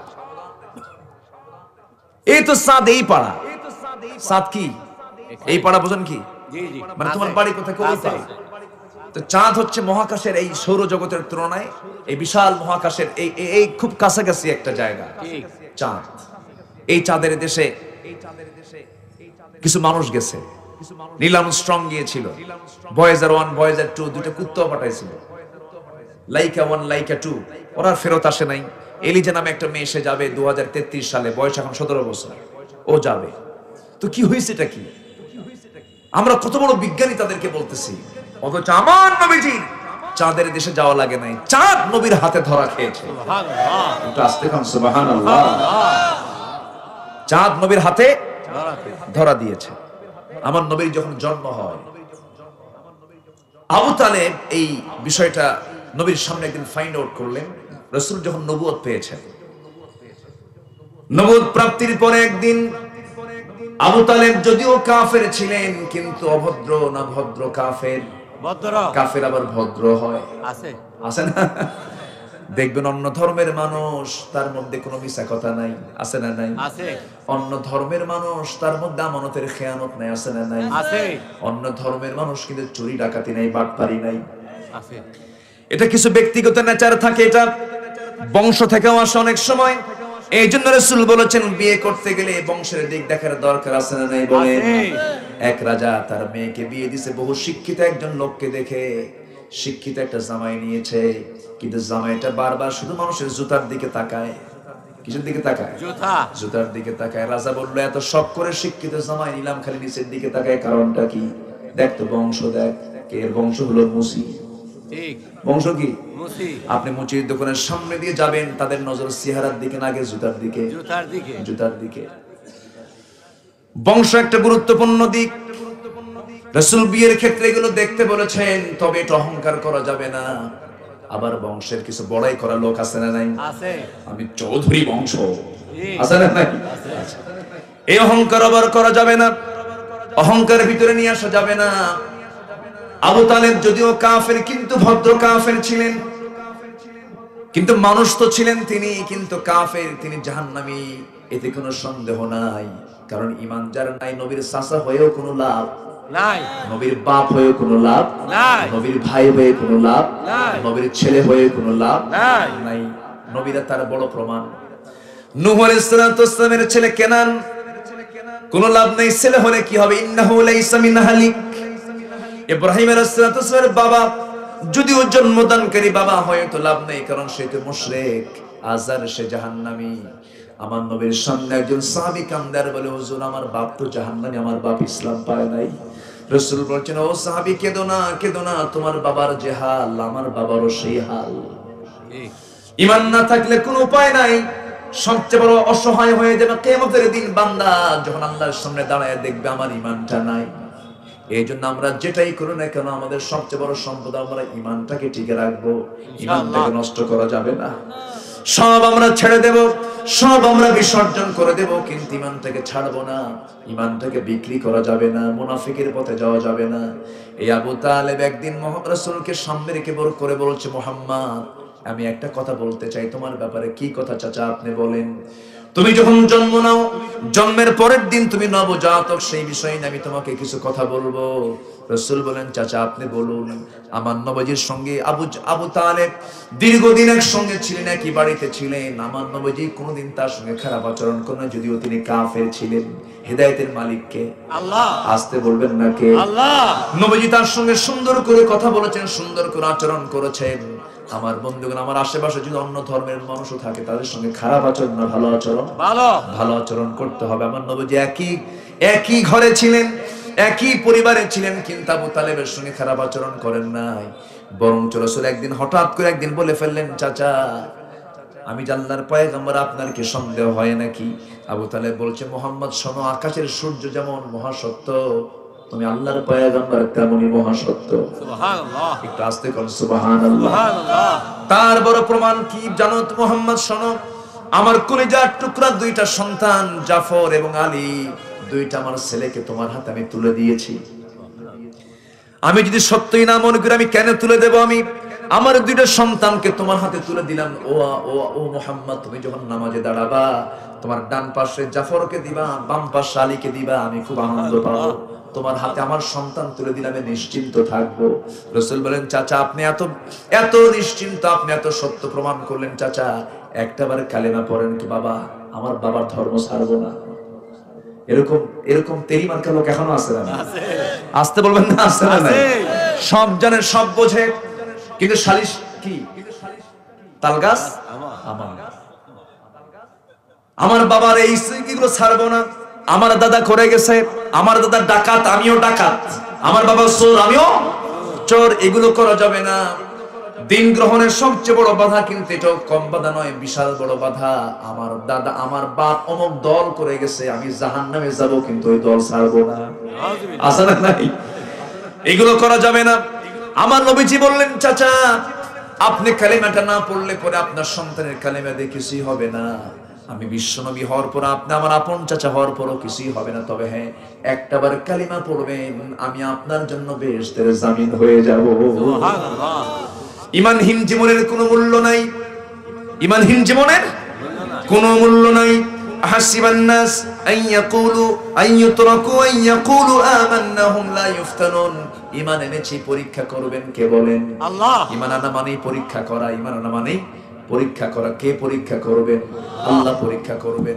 আমার ভাইয়ের নবীজির কথা বলতেছিলাম, সে আবু তালেব একদিন বলে ফেললেন, এই মুহাম্মদ আমার ভাতিজা, আজকে তুমি আল্লাহর পয়গম্বর হয়েছো, আমি তোমার ব্যাপারে একটা কথা বলবো। কি কথা চাচা আপনি বলেন। তুমি যখন জন্ম নাও, জন্মের একদিন পর চাঁদনি আকাশের নিচে তোমার মা তোমাকে শুয়ে রেখেছে, খোলা আকাশের নিচে, কিন্তু লক্ষ্য করে দেখলাম তোমার মার মুখে হাসি নাই, তোমার মার চোখে পানি টলমল করে কান্দে। তোমার মার কান্নার কারণ বুঝতে পেরেছি, কারণ সন্তান জন্ম নিলে পরে সবচাইতে যে লোকটা বেশি খুশি হবে সেই লোকটা তো দুনিয়াতে বেঁচে নাই। আমার নবীর জন্মের 6 মাস পূর্বে আমার নবীজির বাবা ইন্তেকাল করেন। আমার নবীজি পৃথিবীর জমিনে আসার 6 মাস পূর্বে তার বাবা দুনিয়া থেকে বিদায় নেন। মার চোখে পানি, মার চোখে শুধু পানি শুধু গড়ে গড়ে পড়ে। আমার নবীজি নবজাতক শিশু তাকে দোলনায় খোলা আকাশের নিচে শুয়ে রেখেছে। আবু তালেব বলছেন, শোনো, এই সিচুয়েশন আমি তোমাকে দেখতে গেলাম, চাঁদনি আকাশের নিচে আমি দেখতে পেলাম তুমি একাকি শুয়ে আছো, তোমার মা একটু দূরে দূরে, মন টন খারাপ। আমি লক্ষ্য করে দেখি তুমি তোমার ডান হাতটা নাড়াও, আকাশের চাঁদ তোমার ডান হাতে এসে পড়ে। সুবহানাল্লাহ। তুমি বাম হাতটা নাড়াও, বাম হাতে আকাশের চাঁদ এসে পড়ার মতো হয়ে যায়। যখন তুমি ডান দিকে তাকাও, বাম দিকে তাকা চাঁদ ডান দিকে চলে যায়। ডান দিকে যখন তুমি তাকাও, বাম দিকে তাকা চাঁদ ডান দিকে চলে যায়। রাসূল বলছেন, চাচা আপনি সেদিন সেই রাতে যা দেখেছেন সত্যি তাই দেখেছেন। আমার মা মনক্ষুণ্ণ হয়ে আছেন, আমার মার মন মরা মন, আমার মার মুখে হাসি নাই। আমার বাবার জন্য আমার মা কান্দে, আমার মা আমার কাছে আসতে পারে না, মনটা খারাপ হয়ে থাকে তার। এই জন্য আল্লাহ রাব্বুল আলামিন আমার জন্য ওই চাঁদটাকে সেই রাতের জন্য খেলনা বানায় দিয়েছিলেন। সুবহানাল্লাহ। একটু আস্তে করুন সুবহানাল্লাহ, জোরে বলুন সুবহানাল্লাহ। আজকে চাঁদের দেশে মানুষ যায় আর আমার নবীর জন্য আল্লাহ চাঁদটাকে খেলনা বানায়। সুবহানাল্লাহ। জোরে বলুন সুবহানাল্লাহ। আমার নবীজি নখ দিয়ে ইশারা করে আকাশের চাঁদ টুকরো টুকরো হয়ে যায়। ঠিক। ইনশাক্কাল কামার। আমার নবীজির মনক্ষুণ্ণতা খাদিজা নাই, আমার নবীজির মনক্ষুণ্ণতা আবু তালেব দুনিয়া থেকে দুজনে বিদায় নিয়েছেন।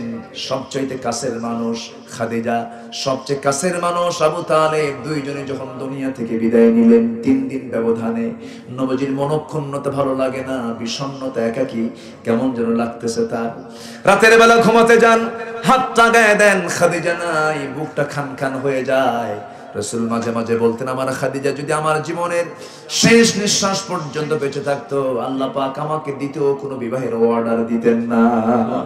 তার জীবন যৌবন পার করেছেন 24টা বছর খাদিজার সাথে, সমস্ত সন্তানগুলো সব খাদিজার পেটে। আমার নবীজি বাকি যে বিয়েগুলো করেছেন অনেকে বুঝেন না, না বুঝে অনেকে অনেক মন্তব্য করেন। আমার নবীজি বাকি বিয়েগুলো করেছেন 50 বছরের পরে।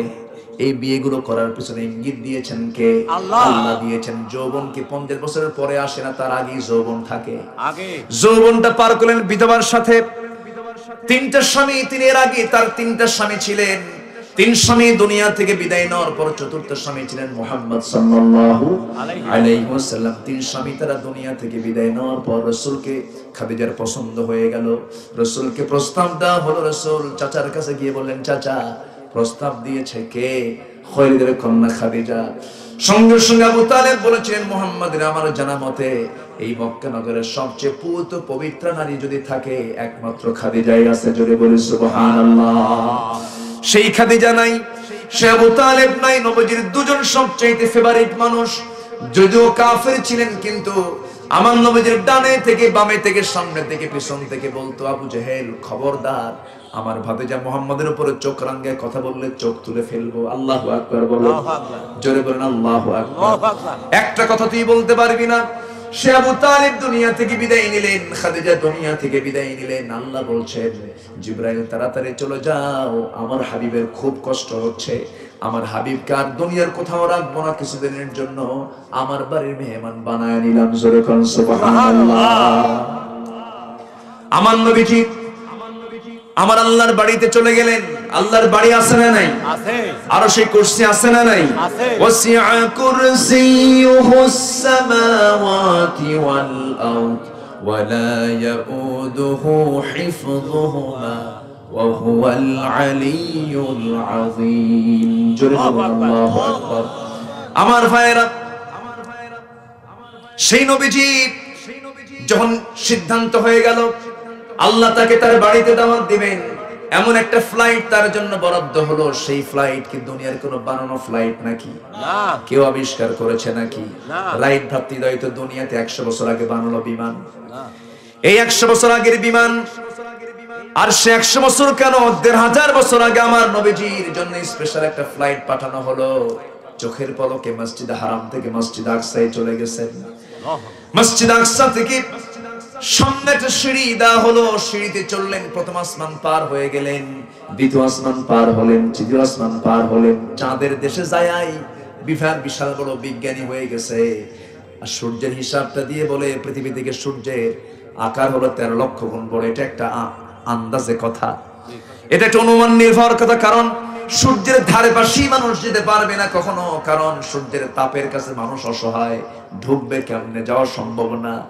সেই সূর্যটা কোথায়, সেই চাঁদটা কোথায়, আর সে আকাশটা কোথায়? এই বিশাল মহাশূন্য পাড়ি দিয়ে আল্লাহ রাব্বুল আলামিন আমার রাসূলকে নিয়ে গেলেন। প্রথম আসমান পার করলেন, দ্বিতীয় আসমান পার করলেন, তৃতীয় আসমান পার করলেন, 7টা আসমান পার করে সিদরাতুল মুনতাহা পার করে শাসিম পর্যন্ত চলে গেলেন। সেই নবী আমার কত বড় মহা মহা মহা মহা বিজ্ঞানী। আল্লাহু আকবার। একটু আস্তে করুন সুবহানাল্লাহ, আরো জোরে বলুন সুবহানাল্লাহ। আমার ভাইরা, সেই রাসূলকে আমরা যদি চিনতে চাই, সেই রাসূলকে আমরা যদি বুঝতে চাই, কোরআনটা আমরা বেশি করে পড়বো। জোরে বলি ইনশাআল্লাহ, আরো জোরে বলি ইনশাআল্লাহ। আমরা যে আয়াতের থেকে কথা বলছি আবার সেই লাইনের দিকে আস্তে আস্তে চলে যাই। আমাদের ধারণা, মানুষ ধারণা করে ঈমান আনছে আমি একদিন না জান্নাতে যাবই, কিন্তু জান্নাত পেতে হলে পরীক্ষা করবেন কে? আল্লাহ। পরীক্ষা দেবে কে? আমরা। আল্লাহ। আমরা। পরীক্ষা দেব আল্লাহ, পরীক্ষা আমরা দেব, নেবেন কে? আল্লাহ। আল্লাহ। পরীক্ষায় ফাতান্নাল্লাযীনা মিন ক্বাবলিহিম ফালায়া'লামান্নাল্লাহ আল্লাযীনা সাদাকু ওয়া লায়া'লামান্নাল কাযিব। অত্যাচার করতে করতে পিঠগুলোকে ফুটো করে দেওয়া হলো। কে না জানেন বেলালের কথা, কে না জানেন সুমাইয়ার কথা, কে না জানেন ইয়াসির রাদিয়াল্লাহু আনহুর কথা। এই সমস্ত সাহাবীদের উপরে কি পরিমাণ জুলুম, নির্যাতন, নিপীড়ন চলেছে। টিকে থাকার দরকার আছে না? না। তবে আমার মা যারা আজকের মাহফিল শুনছেন, মাদের অবদান কিন্তু কম না।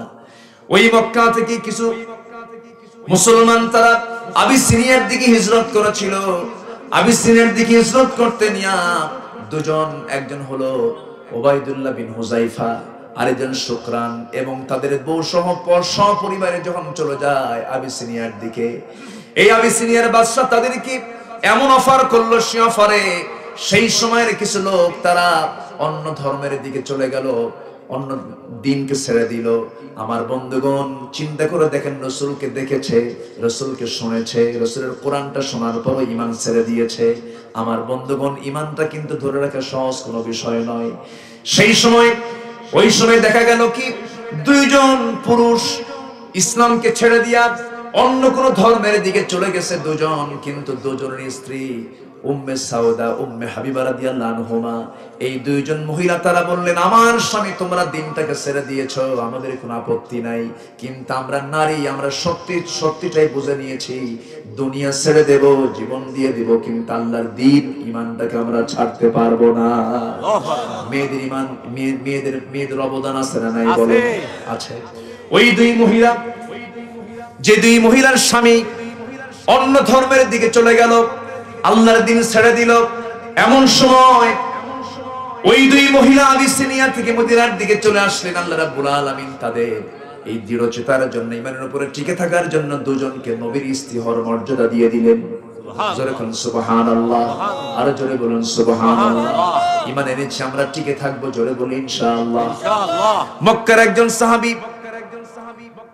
আবু সালমা রাদিয়াল্লাহু তাআলা আনহু, সে আবু সালমা যখন তিনি শুনলেন নবীজি মক্কায় নাই, নবীজি মক্কা থেকে মদিনার দিকে চলে গেছেন, এমন সময় আবু সালমা বাড়িতে উম্মে সালমাকে ডাক দিয়ে বলে, স্ত্রীকে ডাক দিয়ে বলে, সালমা শোনো, উম্মে সালমা শোনো, রাসূল তো মক্কায় নাই, মদিনায় চলে গেছে, তুমি থাকবা না, যাবা বলো, আমি চলে যাচ্ছি মদিনার দিকে। উম্মে সালমা বলছেন, আমার স্বামী গো, আপনি আমাকে রেখে কোথায় যাবেন? আমার তো আমার জীবনের চাইতে প্রিয় আমার রাসূল, আমি আমার রাসূলের দেশেই চলে যাব, আমাকে সাথে করে নিয়ে যান।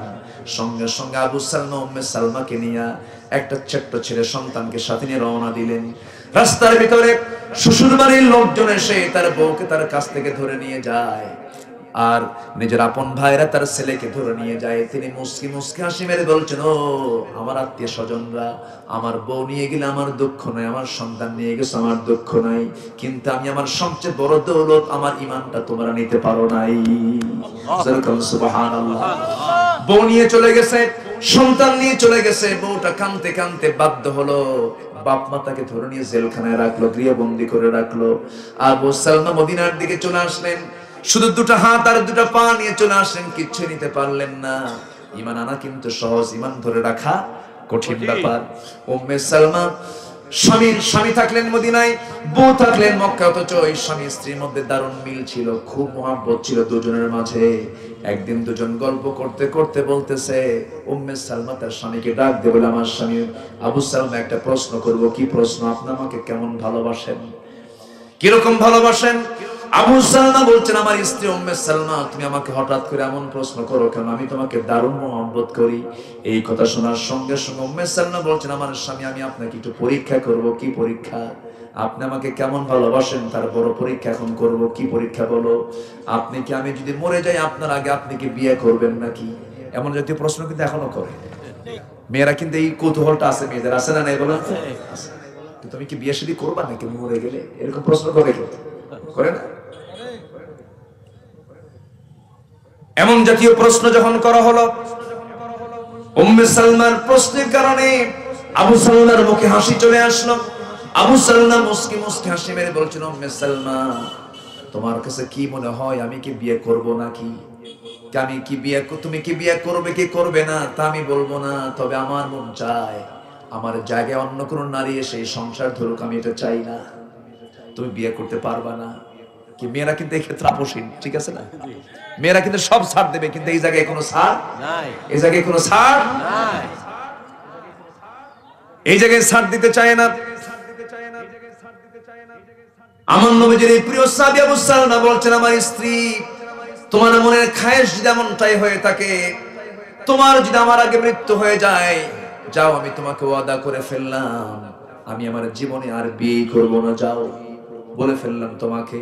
কিন্তু উম্মে সালমা, তোমার দোয়াটা আমার কাছে পছন্দ হয় নাই, আমার পছন্দ তোমার সম্পূর্ণ উল্টা। তোমার আগে যদি আমার মৃত্যু হয়ে যায়, তুমি তো বিধবা হয়ে যাবে। আমি চাই না তুমি এই বিধবা হয়ে সারা জীবন তুমি টিকে থাকো, তা আমি চাবো না। আমার যদি তোমার আগে মরণ হয়ে যায়, আমি তোমার জন্য দোয়া করি, আল্লাহ যেন আমার চেয়ে তোমার জন্য উত্তম স্বামী জুটাইয়া দেন। সুবহানাল্লাহ। একটু আস্তে বলেন সুবহানাল্লাহ, জোরে বলুন সুবহানাল্লাহ। আমার ভাইয়েরা, আমার বন্ধুগণ, আবু সালমার দোয়াটাই কবুল হয়ে গেল। আল্লাহর দরবারে আবু সালমার দোয়াটা আল্লাহর দরবারে খুব সুন্দর করে মঞ্জুর হয়ে গেল। আবু সালমা মদিনায় চলে আসলেন, আমার রাসূলকে সঙ্গ দিলেন, আমার নবীর সঙ্গে সময়গুলো কাটাতে লাগলেন। আহারে সাহাবীরা মক্কায় যখন ছিলেন, কত বড় বড় খেজুর বাগান ছিল। মক্কায় যখন ছিলেন, কত বড় বড় বিজনেস ছিল। সব কিছু ছেড়ে দিয়া মদিনায় এসেছেন শুধুমাত্র ঈমান রক্ষার জন্য। কি রক্ষার জন্য বলেন? ঈমান রক্ষার জন্য। আমার নবীর সঙ্গে চলে আসছেন, একজন সাহাবীকে রাসূল দেখে কেঁদেই ফেললেন। রাসূল বলছেন, ও আব্দুর রহমান, তোমার চেহারার দিকে তাকায় আমার চোখের পানি আমি আটকাতে পারি না, কেন, কি হয়েছে? তিনি বলছেন, আব্দুর রহমান, নিজের চোখে দেখেছি তোমার ব্যবসা কত সুন্দর রমরমা ছিল, কত বড় বড় ব্যবসা তুমি করেছো, কত বড় খেজুর বাগান তোমার ছিল। আজকে তুমি ফকিরের মতো আমার সামনে বসে আছো, তোমার বউটাও নাই, তোমার বাচ্চাটাও নাই, এত স্যাক্রিফাইস তুমি করেছো। ও আব্দুর রহমান, তুমি তো দারুণ কষ্ট পাচ্ছ তাই না? আব্দুর রহমান মুস্কি মুস্কি হাসি মেরে বলে, ইয়া রাসূলুল্লাহ, ইয়া হাবিবাল্লাহ, আপনি আমার দিকে তাকায় তাকায় কাঁদেন, কিন্তু আপনি কি জানেন আমি কত বড় দৌলত পেয়েছি? সেই দৌলত হলো ঈমানের দৌলত। সুবহানাল্লাহ। একটু আস্তে করুন সুবহানাল্লাহ। আমার এই চাইতে বড় দৌলত আর দরকার নাই।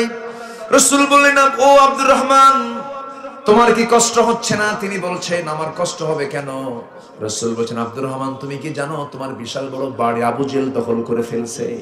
এবার আব্দুর রহমান বলছে, হুজুর, আবু জেল দখল করেছে আমার বাড়ি, আর আমি দখল করেছি আপনাকে। সুবহানাল্লাহ। আমি আপনাকে দখল করে ফেলেছি, আবু জেহেল আপনাকে হারায়া ফেলছে, আর আবু জেহেল আমার বাড়ি দখল করেছে, আর আমি আব্দুর রহমান আপনাকে দখল করে ফেলেছি। আমার নবীজি তাকে বুকের সঙ্গে জড়িয়ে ধরে বলছেন, আব্দুর রহমান, এমন করে তো দিন পথ যায় না, তোমার তো কষ্ট হচ্ছে, বিয়ে শাদী করা দরকার, তোমার তো সংসারে জীবন আসা দরকার, দেখি তো কি করা যায় তোমার জন্য। একজন সাহাবীকে, আনসারের সাহাবীকে ডাক দিয়ে বলেন, আনসারের সাহাবী, আমার আব্দুর রহমানের জন্য দেখো তো কিছু করা যায় নাকি, আমার আব্দুর রহমানের জন্য কোনো কল্যাণ করা যায় নাকি, দেখো তো। সঙ্গে সঙ্গে আব্দুর রহমান আমার নবীর সামনে দাঁড়ায় আছেন। ওই সাহাবী বলছেন, ইয়া রাসূলুল্লাহ, ইয়া হাবিবাল্লাহি, আপনার সাহাবীকে আপনি আমার হাতে তুলে দেন, আমি ব্যবস্থা করছি। সে আনসার সাহাবী করলেন কি? সঙ্গে সঙ্গে করলেন কি? বড় বড় দুইটা খেজুর বাগান তাকে দেখায় দিলেন।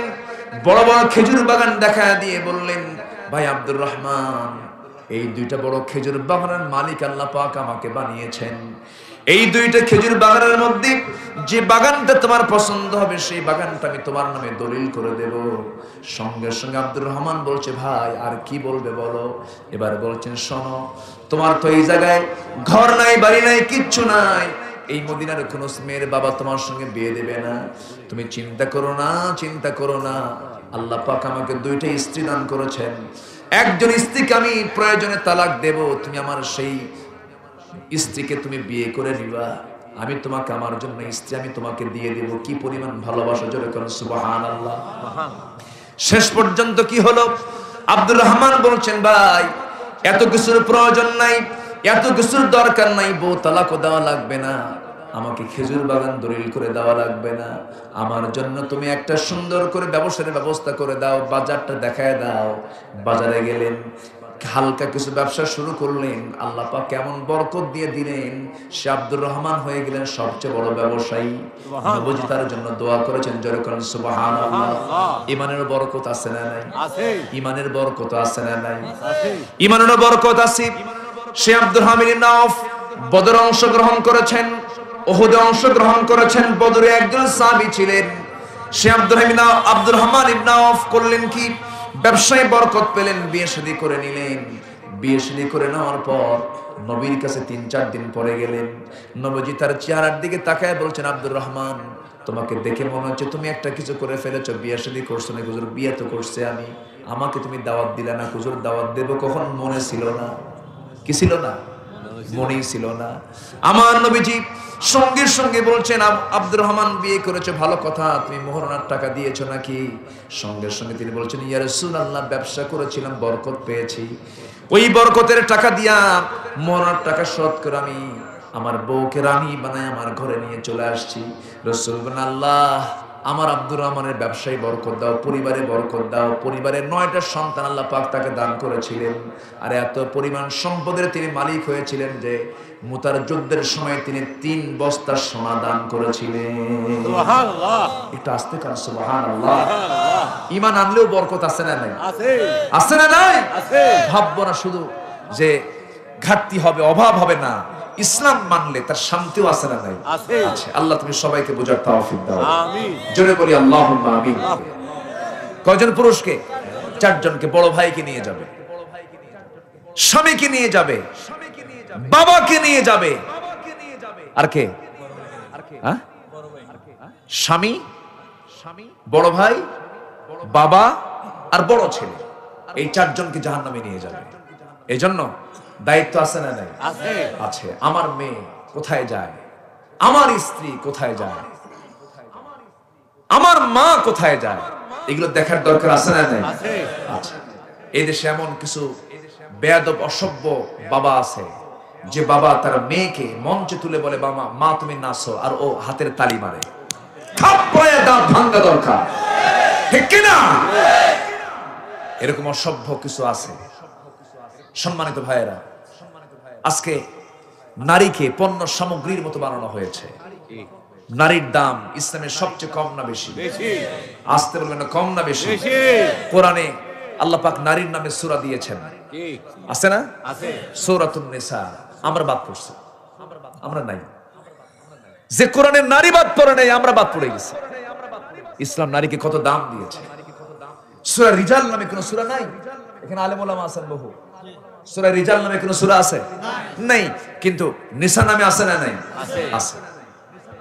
ইসলাম নারীকে সবচেয়ে বেশি অংশ বন্টনে আল্লাহ পাক আগে মেয়েদের অংশ বন্টন করতে বলেছেন। লিযযাকারি মিসলু হাযযিল উনসাইন। আল্লাহ পাক আগে মেয়ের অংশটাকে দিয়ে দিয়েছেন। জোরে বলেন সুবহানাল্লাহ। একটা মেয়ে সব জায়গা থেকে পায়, স্বামীর কাছ থেকে পায়, ছেলের কাছ থেকে পায়, বাবার কাছ থেকে পায়, কত জায়গা পাওয়ার। একজন পুরুষ এতগুলো জায়গা থেকে পায় না।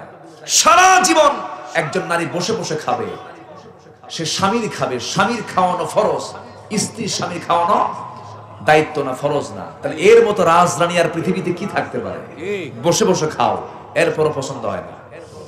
কি আমার কথা কি বুঝতেছেন না? বুঝতেছেন কি? ইসলাম নারীকে কত সম্মান দিয়েছে, কত মর্যাদা দিয়েছে।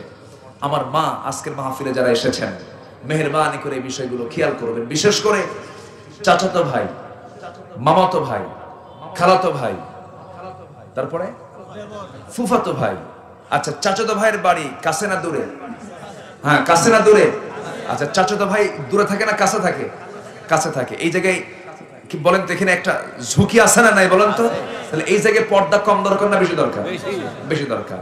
খালার বাড়িতে দেখতে যাই খালাকে, তো খালার বাড়িতে তো দেখতেই যাবে। খালাতো ভাই গেছে দেখতে, খালাকে খালাতো ভাই দেখতে পারে, কিন্তু খালাতো বোনকে কি খালাতো ভাই দেখতে পারে না? তাহলে এই জায়গায় খালার অবশ্যই সতর্ক থাকার দরকার আছে না নাই?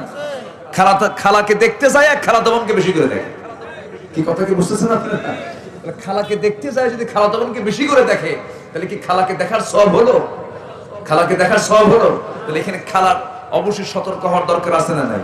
আচ্ছা, ফুফুকে দেখতে গেছে, আমার ফুফুকে দেখে আসে। ফুফুকে দেখা জায়েজ আছে, কিন্তু ফুফাতো বোনকে দেখা জায়েজ আছে? তাহলে এখানে ফুফুর সতর্ক হওয়ার দরকার আছে না নাই? ফুফুকে দেখে 10 মিনিট আর ফুফাতো বোনকে দেখে 14 ঘন্টা। কি কথা কি বুঝতেছেন আপনারা? তাহলে হলো কি, এই ক্ষেত্রে অবশ্যই পর্দার বিষয়টা খেয়াল করতে হবে। দুলাভাইয়ের সঙ্গে মনে হয় দেখা করা জায়েজ আছে? হ্যাঁ, দুলাভাইয়ের সঙ্গে দেখা করা জায়েজ আছে? দুলাভাইয়ের সঙ্গে দেখা করা জায়েজ নাই। বিশেষ করে যারা গার্জিয়ান, এটা খেয়াল করবেন। আপনার মেয়েকে বিয়ে দিচ্ছেন, একটা মেয়ে আপনি ওর জন্য বরাদ্দ করছেন, আরেকটা মেয়ে দিবেন কেন ওর হাতে? কি কথা কি বোঝা গেল? আরেকটা মেয়ে ওর হাতে তুলে দিবেন কেন? এখানে পর্দা অবলম্বন করতে হবে। অনেক দুলাভাই আছে শালি নিয়ে ঘুরে, বউ নিয়ে ঘুরে না, আছে না নাই? আছে। এগুলো বেদব, এগুলো চরিত্রহীন। শালিকে নিয়ে ঘুরে, বউকে নিয়ে ঘুরতে ভালো লাগে না। কারে, তুই তো আমার বউই। শালিকে নিয়ে ঘুরে, হুন্ডাই চড়ে, আছে না নাই? হুন্ডাই চড়ে ঘুরে, হুন্ডাই চড়ে, পিছনে হুন্ডাই তোলে। শালি মনে মনে চিন্তা করে, দুলাভাই মানুষ, সম্মান দেওয়া তো আমার জন্য ওয়াজিব। তো হুন্ডাই যখন চড়ছি, একটু দূরে দূরেই বসি, মাঝখানে গ্যাপ রেখে একটু বসে, যেন গায়ের সঙ্গে গা না লাগে। দুলাভাই এমন, আমার দুলাভাই সামনে যে এমন ব্রেক মারে, এক ব্রেকে গ্যাপ পূরণ করে। এগুলো আছে না নেই বলেন তো? তো গ্যাপ পূরণ করার সুযোগ দিবেন কেন? গ্যাপ পূরণ করার সুযোগ দিলে তো গ্যাপ পূরণ করবে। অতএব হুন্ডাই চড়ার দরকার। ওয়ালা তাকরাবুজ জিনা, ওয়ালা তাকরাবুজ জিনা, জিনার নিকটেই যাও না, জিনার কাছেই যেও না। ইসলাম কত অ্যালার্ট করে দিয়েছে। আল্লাহ তুমি আমার এলাকার, এই এলাকার মা বোনদেরকে দিন বোঝার তৌফিক দিয়ে দাও।